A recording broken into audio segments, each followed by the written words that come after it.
ქალთა მომზადება და მათი შესაძლებლობების გაზრდა პოლიტიკაში და რეგიონალურ დონეზე მონაწილეობის ამაღლებისათვის.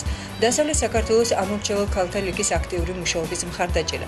ასეთია პროექტის სახელწოდება, რომელსაც ფონდის სოხუმი ვაშინგტონის ნაციონალური ფონდის მხარდაჭერით ახორციელებს. დასავლეთ საქართველოს 4 რეგიონის, იმერეთის, აჭარის, გორისა და სამეგრელოს 8 ქალაქში. მისი მიზანია ამომრჩეველ ქალთა საქმიანობის ხელშეწყობა და მათი როლის გაზრდა საარჩევნო პროცესებში. პოლიტიკური პარტიების სიებში მეტი რაოდენობით კანდიდატი ქალების ჩართულობის ლობირება, პარტიებში ქალთა მხარდაჭერა და გაძლიერება. მეორე პროექტის წინა ეტაპზე მეტი ყურადღება ეთმობოდა ქალი კანდიდატების საგანმანათლებლო საქმიანობას. სხვადასხვა რეგიონის წარმომადგენლებს საშუალება ჰქონდათ დასწრებოდნენ ტრენინგებს, სადაც გაეცნენ ადგილობრივი თვითმმართველობის შესახებ კანონპროექტს, მასში შეტანილ ცვლილებებს, ქალთა ლიდერობის განმასხვავებელ ნიშნებს, მასმედიასთან ურთიერთობას და PR кампанიის ძირითად პრინციპებს. Сам проект он, в принципе, был успешным. Женщины, которые активно работали целый год в этом проекте, они, наверное, повысили свой образовательный уровень. Акция, которую мы провели в поддержку женщин, участвующих в выборах, еще раз показала, что женщины стали более смелыми, смело стали говорить и смело могут выйти на улицы с требованием своих прав. ადგილობრივი თვითმმართველობის არჩევნების წინა პერიოდი განსაკუთრებულად აქტიური გამოდგა ამომრჩეველ ქალთა კლუბის წევრებისათვის. ისინი იყვნენ არა მხოლოდ რიგითი ამომრჩევლები, არამედ წარმოდგენილნი როგორც კანდიდატები ადგილობრივ ხელისუფლებაში. მათი მხარდაჭერის მიზნით არაერთი ღონისძიება იქნა გატარებული. მომზადდა ტელეგადაცემები, გამოიცა ქალთა ხმის სპეციალური გამოშვება. ქალ კანდიდატთა მხარდაჭერის მიზნით მოეწყო აქციები საქართველოს სხვადასხვა რეგიონებში მოწოდებით გენდერული თანასწორობა ქვეყნის სიძლიერია, რომელიც გაშუქდა რეგიონალურ და ცენტრალურ მედია საშუალებებში. როგორც კლუბის წევრები აღნიშნავენ, ამ მიმართულებით მუშაობის გაგრძელება აუცილებელია, რათა მომავალ საპარლამენტო არჩევნებში მეტ ქალბატონს გაუჩნდეს სურვილი საკუთარი შესაძლებლობის რეალიზებისა პოლიტიკაში, რათა საზოგადოება პოლიტიკური პარტიები უფრო მეტად იყოს მზად ასპარეზი დაუთმონ ქალს. კლუბის მუშაობა აუცილებლად უნდა გაგრძელდეს და ეს ყველა რეგიონში, ვინაიდან ჩვენ წინ გველოდება საპარლამენტო არჩევნები, რომელშიც აქტიურად უნდა მივიღოთ მონაწილეობა და ის ბარიერი უნდა გაირღვეს და ის დაბალი ნიშნული რაც ქალებს ადგილობრივი თვითმმართველობის არჩევნებში მონაწილეობისა, ქალები უფრო უნდა გააქტიურდნენ. ბათუმის ამომრჩეულ ქალთა კლუბისთვის მიმდინარე წელი გამორჩეულად კარგი იყო, გამომდინარე იქიდან, რომ წლების მანძილზე ბათუმის საკრებულოში არც ერთი ქალბატონი არ იყო, ამჯერად შეგვიძლია დავიტრაბაღოთ, რომ ბათუმის საკრებულოს 5 მშვენიერი ქალბატონი ამშვენებს. მათ შორის ერთ-ერთი ნაზი ქოფულაძე ჩვენი ამომრჩეულ ქალთა კლუბის წევრია და რა თქმა უნდა გვაქვს კლუბის თითოეულ წევრსა და მეც როგორც კლუბის ლიდერს მაქვს სურვილი იმისა, რომ პროექტი და ჩვენი საქმიანობა კვლავ გაგრძელდეს.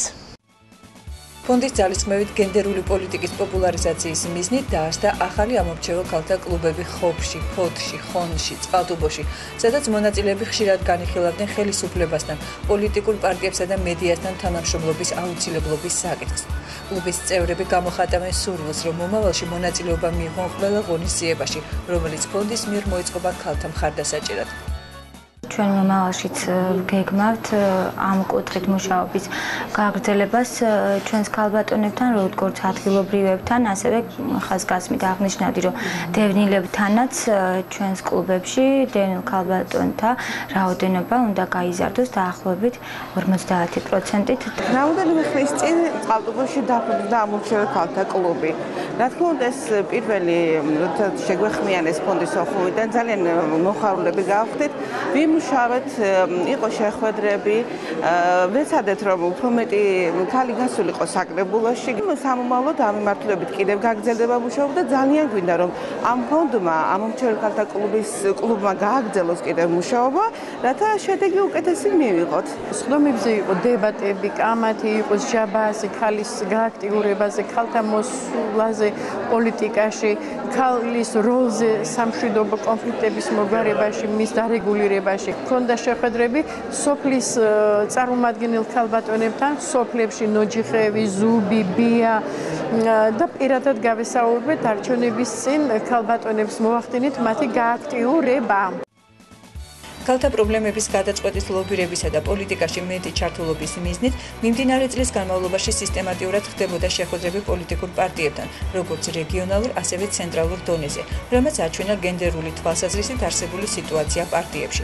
სისტემატიურმა მუშაობამ მათთან შეიძლება ითქვას ხელი შეუწყო იმას, რომ პოლიტიკურმა პარტიებმა ყურადღება მიაქციეს ლიდერ ქალებს, რომლებიც აქტიურად ღებულობდნენ მონაწილეობას საზოგადოებრივ თუ პოლიტიკურ საქმიანობებში.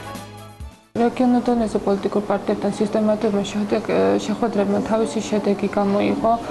პარტიებმა გარკვეულწილად გაითვალისწინეს ჩვენი რეკომენდაციები და ჩვენი მოთხოვნები, ესე ვთქვათ, რაც შეიძლება მეტი ქალბატონები ყოლოდათ სიებში, ბათუმში ნაციონალური მოძრაობა, სადაც 40% ქალბატონების აიყო წარმოდგენილები, ასევე იყო ფოჩი ქრისტიან-დემოკრატიული მოძრაობის სიაში 40% ქალბატონებისა წარმოდგენილი. 3 სექტემბერს იმერეთის რეგიონის საგრაფოლოს დეპუტატი ქალებისა და ფონდის ოხუმის აქტივისტების გაფართოებული შეხვედრა შედგა, რომელიც ერთგვარი შემაჯამებელი ღონისძიება იყო. ფონდის მესვეურებმა ისაუბრეს ქალთა სამშვიდობო როლზე და ამისნით პოლიტიკაში ქალთა მეტი რაოდენობის აუცილებლობაზე. კიდევ ერთხელ გადაავლეს თვალი პროექტის ფარგლებში მიმდინარე საქმიანობას, განიხილეს მიღწეული შედეგები ადგილობრივ თვითმმართველობაში ქალთა მონაწილეობის თვალსაზრისით.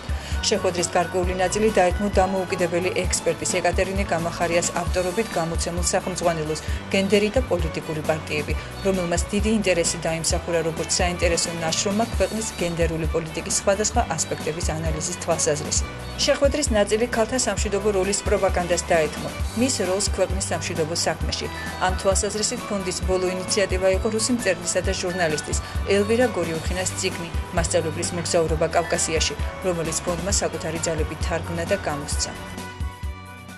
Აშკარად იგრძნობა, რომ ამ ქალს უყვარს საქართველო, უყვარს საერთოდ კავკასია, განიცდის იმას, რაც ხდება და ცდილობს არ შეხედოს ყველაფერ აი მოვლენებს, რაც ბოლო დროინდელ მოვლენებს ჩვენი ქვეყნების შორის სწორხაზოვნად ცდილობს გაერკვეს იმაში, რა ხდება და ეს მე მგონი დასაფასებელია. ისიც დასაფასებელია, რომ ფონდმა სოხუმმა აეხლა თარგმნა და გამოსცა ეს წიგნი, რადგანაც ჩვენს ხალხს, ქართველებსაც და რუსებსაც ჭირდებათ აი ესეთი ადამიანების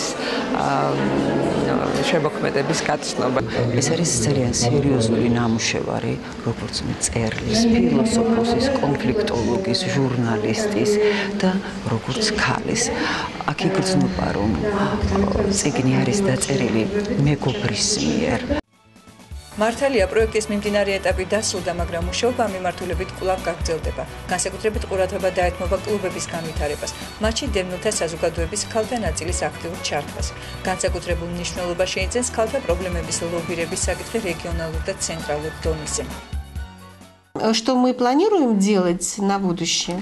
Думаю, что можно сказать, продолжать работу и продолжать работу более активно. Планов очень много, и настрой довольно хороший у наших женщин. Они ждут продолжения работы. Работа ждет нас интересная, активная и полезная для общества. По крайней мере, мы так считаем. მრავალრიცხოვან წევრთა განწყობა ძალიან გამჭვირვალეა. აღნიშნული მიმართულებით მუშაობა უნდა გაგრძელდეს. არსებულ პოლიტიკურ, ეკონომიკურ და სოციალურ ფონზე სწორედაც დროულია გააქტიურდნენ ქალები და თავისი წვლილი შეიტანონ ქვეყნის მშვიდობიანი და დემოკრატიული განვითარების საქმეში.